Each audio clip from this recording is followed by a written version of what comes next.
अस्सलाम वालेकुम my YouTube family. उम्मीद करती हूँ आप खैरियत से होंगे। ज़ोया इंग्लिश व्लॉगिंग में खुशामदीद है।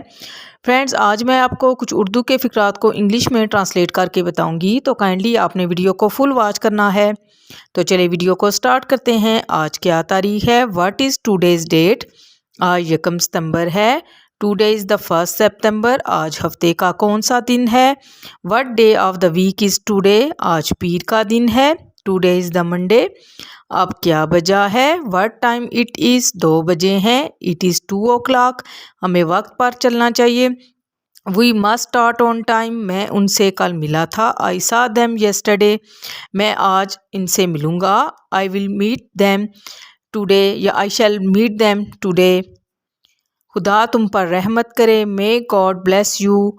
कितना खूबसूरत है। How beautiful. कितना स्मार्ट है। How smart. फिक्र ना करो। Don't worry. आपका शुक्रिया। Thank you. हिम्मत मत हारो। Don't lose heart. कितनी अच्छी खबर है। What a good news. Friends, उम्मीद करती हूँ आज का टॉपिक आपको समझ आ गया होगा। काइंडली वीडियो को फुल वॉच करके लाइक करके कमेंट कर दें। Thank you. अल्लाह हाफिज़।